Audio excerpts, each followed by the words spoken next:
ইমাম শাফি রহমতুল্লাহ বলেন, আল ওয়াক্তু কাস-সাইফ, সময় হলো তরবারির মতো। ইল্লাম তাকতাহু কাতাআকা, তুমি যদি সময়কে না কাটো, সময় তোমাকে কেটে ফেলবে।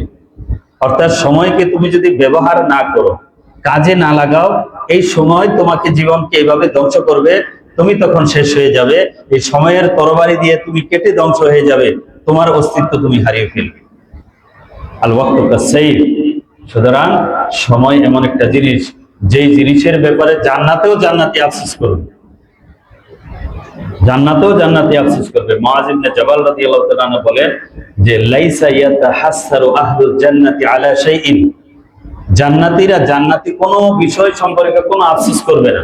কারণ জান্নাত এমন একটা জিনিস, আল্লাহ বলছেন আ'আদাতু লিইবাদিয়াস সালিহিন মা লা আইনুন রাআত ওয়ালা উযুনুন সামিআত ওয়ালা খাতারা আলা কলবি বাশার।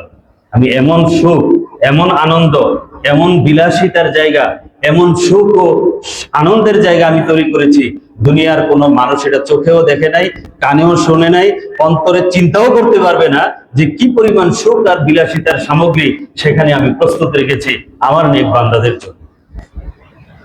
কল্পনাতীত সুখ, মানুষ দুনিয়ার কোন সুখের সাথে, শান্তির সাথে, বিলাসিতার সাথে, সৌন্দর্যের সাথে এটার কোন রকম এক্সাম্পল দিয়ে, সাদৃশ্য দিয়ে মিলাতেই পারবে না। এত ডিফারেন্স, এত কল্পনাতীত জায়গা। ওয়ালাকুম ফিহা মা তাশতাহি আনফুসুকুম ওয়ালাকুম ফিহা মা তাদউন, যা চাবে তাই তোমাদের জন্য প্রস্তুত হবে। মুখে বলতে হবে না, মনে ইচ্ছা হয়েছে আমি এটা খাবো, এটা চলবো, এটা করব। এই মনের ইচ্ছা হওয়ার সাথে সাথেই জায়গা মতো খবর চলে গেছে, তার সামনে উপস্থিত হয়ে গেছে। পাখি উড়ে যাইতেছে, যদি এই পাখির ভুনা গোশত খেতে পারতাম, দেখবো যে এমন মুহূর্তের মধ্যে তার সামনে সেই পাখি ভুনা হয়ে হাজির।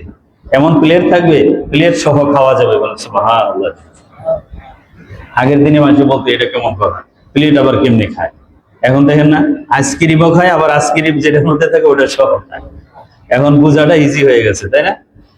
তো এরকম খাবার আল্লাহ পাক রব্বুল আলামিন দিবেন। সেই জান্নাতেও জান্নাতীদের একটা আফসোস থাকবে, লা ইয়াতাহাসসারু আহলুল জান্নাতি আলা শাইইন ইল্লা আলা সাআতিন মাররাত বিহিম লাম ইয়াযকুরুল্লাহ বিহা লাম ইয়াযকুরুল্লাহ ফিহা।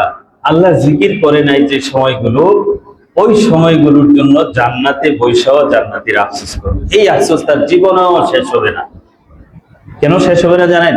কারণ যখন দেখবে একজনের একটা নেক বেশি আছে তার চেয়ে, তার পজিশনটা এত উপরে, এত উপরে, হাদিসে আছে যে তোমার থেকে একটা নেক যার বেশি, তার স্ট্যাটাস, তার পজিশন এত উপরে থাকবে যে তুমি ওইটা দেখতে এভাবে ঘাড় ওচা করে দেখতে হবে।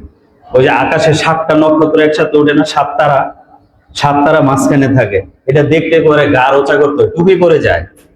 এই ঘাড় ওচা করে টুপি পরে যায়, যেভাবে দেখতে হয়, একটা নেক যার বেশি তার পজিশন এত উঁচায়, এত উপরে থাকবে, এত ডিফারেন্সে থাকবে। সুবহানাল্লাহ। তখন আফসোস করবে, হায় কত সময় নষ্ট করছে, ওই সময় যদি আরেকবার সুবহানাল্লাহ বলতাম তখন তো আমার পজিশন আরো উপর হইত। এই আফসোসটা জান্নাতে বসেও জান্নাতীদের থাকবে, এই আফসোস কোনোদিন শেষ হবে না।